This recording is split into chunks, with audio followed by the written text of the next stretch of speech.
अस्सलाम वालेकुम स्टूडेंट्स, आज हम करेंगे यूनिट नंबर 11 का थ्योरम नंबर 2।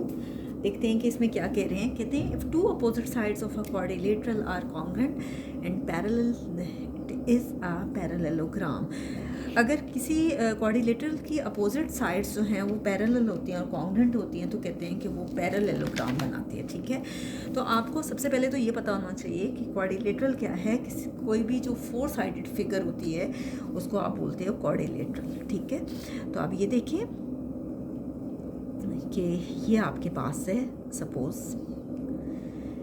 कि A B C and D. ठीक है, ये आपके पास क्या है, एक क्वाड्रिलेटरल है। ठीक है, गिवन क्या है आपके पास, क्या दिया हुआ है उन्होंने कि एक क्वाड्रिलेटरल है इन अ क्वाड्रिलेटरल, यानी 4 साइडेड फिगर है और उसका नाम क्या है, ए बी सी डी। ठीक है, कहते हैं कि ए बी जो है वो किसके बराबर है, डी सी के। A B is congruent to D C, A B D C के बराबर है। ठीक है, और ए बी किसके पैरेलल है, वो कॉन्ग्रुएंट भी है और पैरेलल भी है, and A B is parallel to D C. A B जो है वो डी सी के भी पैरेलल है। हमने क्या प्रूफ करना है, हमने प्रूफ ये करना है कि ये आपके पास क्या बना रही है, parallelogram. A B C D आपके पास क्या है, parallelogram. A B C D is a parallelogram. ये हमने एंड तक प्रूफ करके दिखाना है कि ये पैरेललोग्राम बना रही है। अब देखिए, बाज़ औक़ात हम फिगर में कुछ एडिशन करते हैं उस थ्योरम को प्रूफ करने के लिए और उसे बोलते हैं कंस्ट्रक्शन। कंस्ट्रक्शन में क्या कह रहे हैं कि जॉइन कर रहे हैं बी को डी से, join B to D, B को डी से जॉइन कर रहे हैं और एंगल्स को कुछ नाम दे रहे हैं। क्या नाम दे रहे हैं, इससे 1 2 3 एंड 4।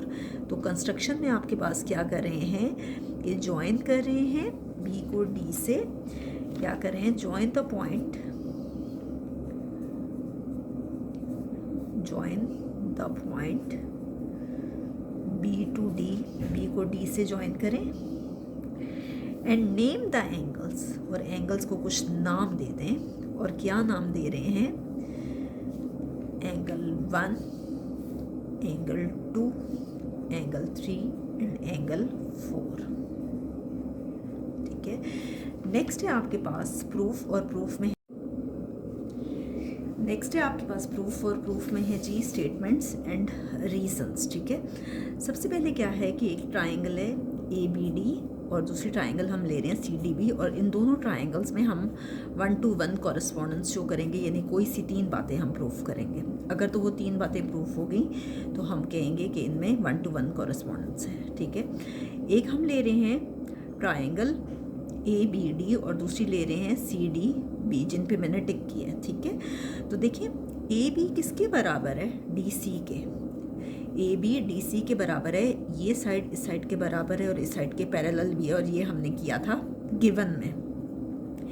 नेक्स्ट है कि वो एंगल्स जो लाइन के अपोजिट साइड पे लाई करते हैं, जैसे 1 है 2 है, ये लाइन के अपोजिट साइड पे लाई कर रहे हैं, ये अल्टरनेट एंगल्स हैं। इसी तरह से 3 और 4 भी अल्टरनेट एंगल्स हैं। तो हम क्या कह रहे हैं कि angle 2 is equal to angle 1, angle 2 angle 1 के बराबर है। और क्यों बराबर है, इसलिए कि ये अल्टरनेट है और अल्टरनेट एंगल्स हमेशा आपस में बराबर होते हैं। नेक्स्ट है आपके पास कि दोनों में क्या कॉमन है, B D, B D is congruent to B D, B D common है दोनों में, B D is congruent to B D, और ये आपके पास क्या है, कॉमन। आप देखिए 3 बातें प्रूफ हो गई। ये कॉरेस्पॉन्डेंस का सिंबल हट के कौन सा लग जाएगा, कॉन्ग्रुएंट का। Triangle A B D is congruent to triangle C D B. तो हम कह सकते हैं कि side angle, side angle, side postulate, इनमें साइड्स बराबर हैं, एंगल बराबर है, और यहाँ साइड्स। तो ज्योमेट्री की किसी भी स्टेटमेंट को जब आप एक्सप्लेन करते हो तो उसे आप पोस्टुलेट बोलते हो। ठीक है, नाउ 4, एंगल 4 किसके बराबर है, एंगल 3 के। ठीक है, 4 किसके इक्वल है, एंगल 3 के। अब एंगल 4 और एंगल 3 आपस में अल्टरनेट भी हैं और ये आपके पास कॉरेस्पॉन्डिंग एंगल्स भी हैं। कॉरेस्पॉन्डिंग एंगल्स कैसे हैं कि जब एक ट्राइंगल दूसरे ट्राइंगल के बराबर है तो उसकी हर साइड दूसरे ट्राइंगल के हर साइड के बराबर है, तो हर एंगल भी दूसरे ट्राइंगल के हर एंगल के बराबर होगा। तो हम कह सकते हैं कि अगर ए बी डी कॉन्ग्रेंट हैं और सी डी भी कॉन्ग्रेंट है, तो हम ये भी कह सकते हैं कि angle 4 is congruent to angle 3।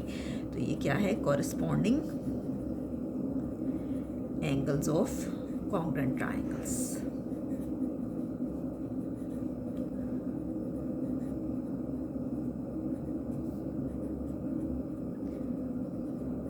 और आप इसको यूँ भी कह सकते हैं कि ए डी बी सी के बराबर है, तो एंगल 4 भी किसके बराबर होगा, एंगल 3 के। ठीक है, नेक्स्ट हम कह सकते हैं कि ए डी जो है ये पैरेलल आ रहा है बी सी के, और ये कहाँ से आ रहा है, 1 से। अगर 4 3 के बराबर है तो ए डी भी तो बी सी के पैरेलल हो सकता है। A D is parallel to B C, ये कहाँ से आया, फ्रॉम 1।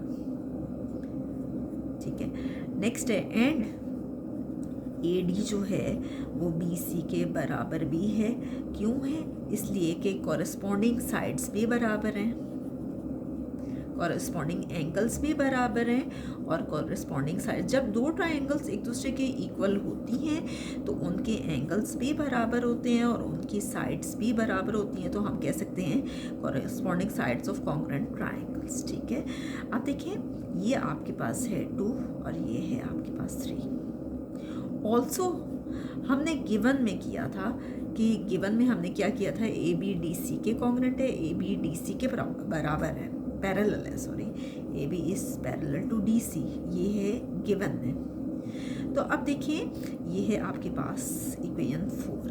अब आप इन सारों को देखें या 2 और 4 को देखें, 2 और 4 को, तो ए डी बी सी के पैरेलल है, ए बी डी सी के पैरेलल है। तो इसका मतलब है कि जब दो अपोजिट साइड्स कॉन्ग्रेंट भी आ गई हैं और पैरेलल भी आ गई हैं, तो इसका मतलब है कि ए बी सी डी आपके पास क्या बना रही है, A B C D is a parallelogram, parallelogram.